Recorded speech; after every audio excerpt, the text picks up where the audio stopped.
السلام علیکم ورحمۃ اللہ وبرکاتہ۔ پہلا سپارہ الف لام میم سورہ بقرہ کی آج ہے فضیلت۔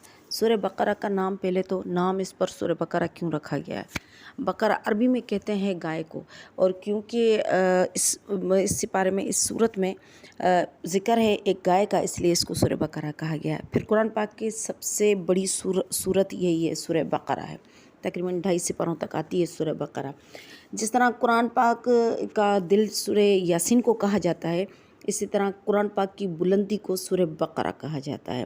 سورہ بقرہ کے کئی فضائل آتے ہیں، ان میں سے ایک یہ ہے کہ یہ وہ مبارک صورت ہے جس گھر میں پڑھی جاتی ہے، اس سے شیطان بھاگ کھڑا ہوتا ہے، اور گھر والوں کو اس دن یا وہ پورا دن، یا بعض روایتوں کے مطابق 3 دن تک کوئی شیاطین تنگ نہیں کرتے ان کو، بلکہ وہ گھر میں داخل ہی نہیں ہوتے ہیں۔ اس لیے یہ کہا جاتا ہے کہ ہفتے میں ایک بار سورہ بقرہ کا ورد اگر کوئی گھر میں کر لے تو پھر اس گھر میں شیاطین اور جادو وغیرہ کوئی اثر نہیں ہوتا۔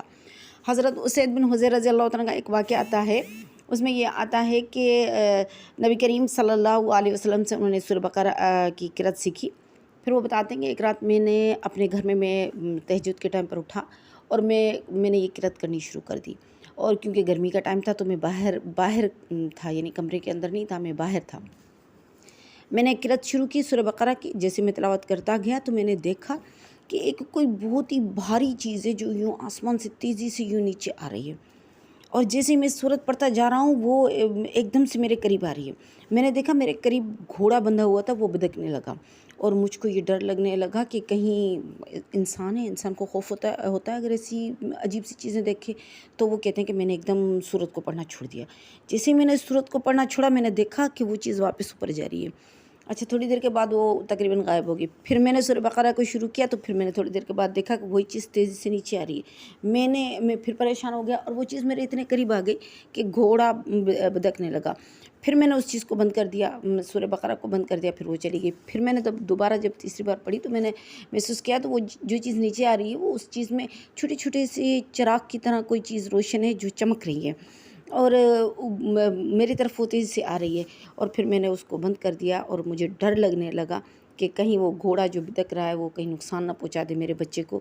تو پھر وہ کہتے ہیں کہ میں نے چھوڑ دیا۔ پھر دوسرے دن صبح جب میں مسجد میں حاضر ہوا تو میں نے آپ صلی اللہ علیہ وسلم کو فرمایا کہ یا رسول اللہ، میں نے اس طرح رات یہ میرے ساتھ مسئلہ ہوا ہے، بتائیں یہ کیا چیز تھی؟ آپ صلی اللہ علیہ وسلم نے فرمایا کہ تم نے کیوں پڑھنا بند کر دیا؟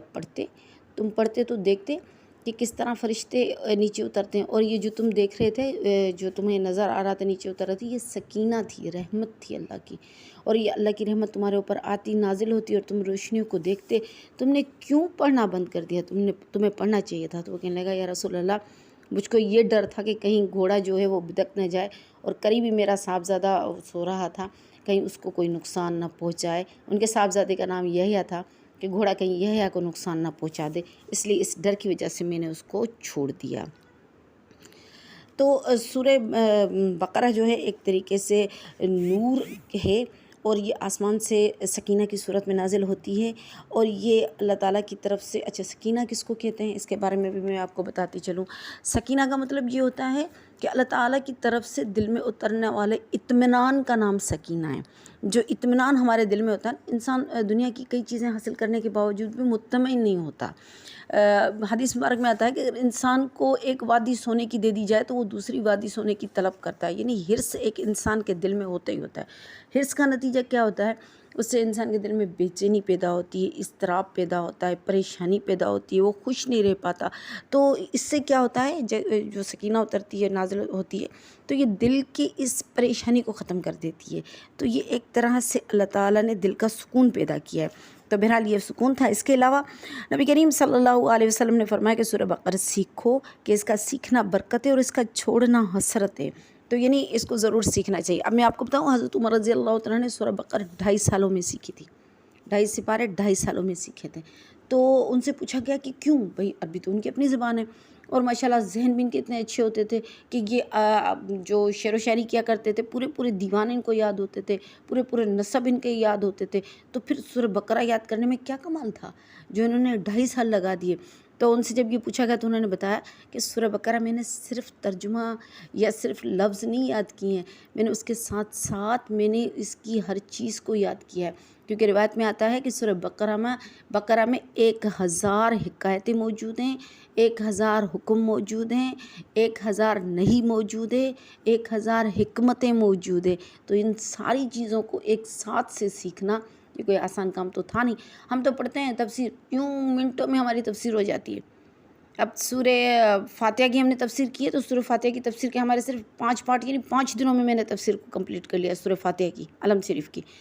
جبکہ مصر میں ایک قرآن پاک موجود ہے، اس میں سورہ فاتحہ کی تفسیر کے لیے اس نے 2 سال لگائے ہیں، جس میں اس نے ڈیلی 5 گھنٹے پڑھے۔ آپ سوچو اس نے کتنی تفسیر پڑھی ہوگی اور کیا کیا نہ پڑھا ہوگا اور کیا کیا نہ موجود ہوگا۔ تبھی تو سورہ فاتحہ کو قرآن کا نچوڑ کہتے ہیں، تبھی تو کہتے ہیں کہ اجمالی طور پہ قرآن کے سارے احکامات سورہ فاتحہ میں موجود ہیں۔ تو آپ سوچیں 2 سال تک اس کی تفسیر پڑھنا، ڈیلی 5 گھنٹے، کوئی آسان بات تو نہیں تھی، کوئی عام بات تو نہیں تھی۔ تو اس طرح سورہ بقرہ کو بھی پڑھنا صرف لفظ تو نہیں تھے، معنی تو وہ سمجھتے تھے، تفسیریں تو ان کے سامنے تھیں۔ صرف یہ نہیں تھا کہ لفظ یاد ہو رہا ہے، بلکہ اس کے ساتھ ساتھ اس کے سارے احکامات بھی یاد ہو رہے ہیں۔ اس لیے حضرت عمر رضی اللہ تعالیٰ جیسے جلیل القدر صحابی فرماتے ہیں کہ میں نے اس کو 2.5 سال کی ٹائم پیریڈ میں نے سورہ فاتحہ کو، سورہ بقرہ کو سیکھا ہے۔ تو سورہ بقرہ کو سیکھنا یہ بھی اللہ تعالیٰ کی طرف سے ایک یعنی یوں سمجھے کہ نعمت ہے۔ اچھا، ایک وظیفہ بھی بتا دی چلوں آپ کو ساتھ ساتھ، کہ اگر کسی کا بچہ پڑھ رہا ہو اور کسی ایگزام میں ہو، مثال کے طور پر میڈیکل کے ایگزام میں ہوتے ہیں یا پھر وہ انجینئرنگ کے ایگزام میں ہوتے ہیں یا کسی بھی ایگزام میں XYZ اگر بچے ہو رہے ہیں، پارٹیسپیٹ کر رہے ہیں اور وہ اس میں جا رہے ہیں، تو جس وقت بچہ جاتا ہے نا سینٹر کی طرف، اس وقت آپ سورہ بقرہ کو اگر پڑھ لیں، 2.5 سپارے ہوتے ہیں اور آسان ہے، اتنا مشکل نہیں ہوتا، اگر آپ پڑھ لیں تو انشاءاللہ اللہ سے یہ امید ہوتی ہے کہ اس کی داخلہ ہو جاتی ہے اس شعبے میں یا جہاں وہ جانا چاہتا ہے۔ یہ میرا خود کا اپنا آزمایا ہوا ہے، تو اس میں یہ فائدہ ہے، ایک طریقے سے یہ ایک طریقے کا وظیفہ ہے۔ اچھا، دوسری اور بات کہ سورہ بقرہ کے بارے میں کہا جاتا ہے کہ سورہ بقرہ اللہ تعالیٰ کے عرش کے نیچے جو نور موجود ہے ان نوروں میں سے ایک نور ہے، کیونکہ اس میں آیت الکرسی موجود ہے، اور آیت الکرسی کیا ہے؟ قرآن پاک کی سب سے بڑی آیت ہے، جس کی فضیلت انشاءاللہ جب وہ ٹائم آئے گا آیت الکرسی کا تو انشاءاللہ اس وقت بتاؤں گی، لیکن صرف یہ بتا دوں کہ آیت الکرسی بھی اسی میں ہی موجود ہے۔ پھر یہ آیت سورت نازل کہاں ہوئی؟ مکے میں نازل ہوئی یا مدینے میں مدنی ہے یا مکی ہے؟ جیسے کہ ہم شروع میں پڑھتے ہیں، جیسے ہم نے پڑھا تھا سورہ فاتحہ مکیہ، اب یہ پڑھ رہے ہیں سورہ بقرہ مدنیہ، تو اس کا کیا مطلب ہے؟ اس کا مطلب یہ ہے کہ جو سورت مکے میں نازل ہوئی وہ مکی، جو مدینے میں نازل ہوئی وہ مدنی، ایسے نہیں ہے۔ اس کو کیونکہ کئی صورتیں ایسی بھی ہیں جو سفر میں نازل ہوئی، کئی صورت ایسی بھی ہیں جو جنگ کی حالت میں نازل ہوئی، کئی صورت ایسی بھی ہیں جو مکے اور مدینے دونوں سے باہر نازل ہوئی ہیں، تو پھر ان سب کو ہم کس کیٹیگری میں شمار کریں گے؟ تو اس کے بارے میں آتا ہے وہ صورتیں جو ہجرت سے پہلے نازل ہوئی ہیں وہ مکی صورتیں ہیں، اور جو ہجرت کے بعد نازل ہوئی ہیں وہ مدنی صورت ہے۔ تو سورہ بقرہ جو ہے یہ صورت مدنی صورت ہے، اس لیے اس کو مدنی صورت مدنیہ کہا جاتا ہے، ٹھیک ہے۔ اب سورہ بقرہ کی فضیلت تو اس سے بھی زیادہ ہے، لیکن جہاں تک اللہ تعالیٰ نے مجھ سے ادا کروائی اس کی فضیلت میں نے ادا کی۔ اب اس میں ایک یہ بھی آتا ہے کہ سورہ بقرہ کے جو شروع میں ہے بسم اللہ الرحمن الرحیم، الف لام میم، حروف مقطعات، الف لام میم، اور اس طرح کے کئی الفاظ ایسے قرآن پاک میں موجود ہیں، تقریباً 26 الفاظ ہیں جو موجود ہیں، جو کہ جیسے کہ الف لام میم صاد یا نون قاف یا سین، جتنے بھی یہ الفاظ ہیں ان سب کو ہم حروف مقطعات کہتے ہیں۔ حروف مقطعات کیا چیز ہے اس کے بارے میں بتا دوں، یہ وہ لفظ ہیں جن کے صرف الفاظ الگ الگ کر کے پڑھے جاتے ہیں، ان کو جمع کر کے نہیں پڑھا جاتا ہے۔ جیسے الف لام میم کو اگر ہم جمع کر دیں تو علم ہو جائے گا، حالانکہ اس کا ترجمہ علم نہیں، بلکہ اس کو پڑھیں گے الف لام میم، یعنی ان کی جو نہیں ہوتی، یہ خود لفظ ہیں، یہ الگ الگ منفرد الفاظ ہیں جن کو ہم نے جوڑ کر اللہ تعالیٰ نے جس طریقے سے ہمیں حکم دیا ہے کہ بھلے جوڑ کر لکھے جائیں لیکن ان کو پڑھا الگ الگ جاتا ہے۔ اب اس کی معنی کیا، اس کا مطلب کیا ہے؟ الف لام میم حروف مقطعات، اس کے نیچے ترجمہ لکھا ہوتا ہے حروف مقطعات، بس لیکن حروف مقطعات کا مطلب کیا ہے، اس کا ترجمہ کیا ہے، اس کے بارے میں اختلاف موجود ہے۔ ایک تو یہ کہ اللہ کے سوائے کسی کو بھی ان الفاظوں کی معنی معلوم نہیں ہے۔ یہ وہ الفاظ ہیں جن کے معنی صرف اللہ رب العزت کی ذات کو پتہ ہے۔ چلو جی، اگر اللہ رب العزت کی ذات کو پتہ ہے تو آپ صلی اللہ علیہ وسلم پر قرآن اترا، ان کو کیوں نہیں پتہ؟ پھر یہ ایک اختلاف موجود ہے۔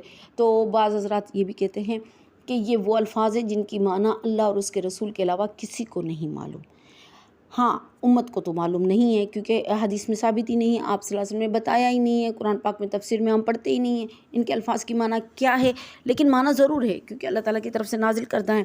تو اب یہ کیا ہے؟ بعض حضرات نے کہا کہ یہ اللہ تعالیٰ کے نام ہے، اور الف لام میم یہ اللہ تعالیٰ کا سب سے بڑا نام ہے، تو یعنی یہ اللہ تعالیٰ کا نام ہے، اس کا مطلب ہے ان اللہ عالم، یعنی میں اللہ ہوں جان لو، یہ مقصد ہے اس کا۔ کچھ حضرات نے اس کے کئی معنی بتائے ہیں، یہ بھی بتایا کہ الف سے مراد اللہ ہے، لام سے مراد نبی کریم صلی اللہ علیہ وسلم کی ذات، میم سے مراد نبی کریم صلی اللہ علیہ وسلم کی ذات ہے، اور لام سے مراد جبریل علیہ السلام کی ذات مراد ہے۔ لیکن یہ سارے کے سارے اپنے طرف سے اندازے ہیں، ان کی معنی اللہ اور اس کے رسول کے علاوہ کسی کو معلوم نہیں۔ اس کی تفسیر کیا ہے یہ بھی ہمیں نہیں پتہ، اس کی معنی کیا ہے یہ بھی ہمیں نہیں پتہ۔ ہمارا کام کیا ہے؟ ہمارا کام صرف یہ ہے کہ ان الفاظوں کی جو بھی معنی اللہ کے علم میں ہے ہم اس پر ایمان لاتے ہیں۔ ہم کہتے ہیں کہ جو بھی اللہ تعالیٰ نے فرمایا ہے، جو بھی اللہ تعالیٰ کا اس سے مقصد ہے، ہم اس پر ایمان لاتے ہیں، ہم اس پر یقین رکھتے ہیں۔ یہ چیز ہے حروف مقطعات کی ایمان میں داخل۔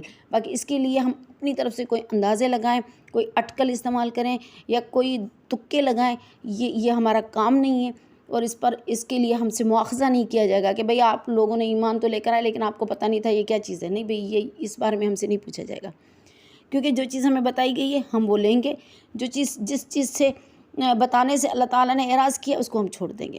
اللہ رب العزت نے ہمیں ان کی معنی نہیں بتائی ہے، اللہ کے علم میں اس کی معنی لیکن ضرور موجود ہے، تو جو بھی اللہ کے علم میں اس کی معنی ہے ہم اس پر ایمان لاتے ہیں، اس کے علاوہ اور کچھ بھی نہیں۔ انشاءاللہ کل سے سورہ بقرہ کی باقی جو ہے انشاءاللہ تفسیر بیان کریں گے۔ وآخر دعوانا ان الحمدللہ رب العالمین۔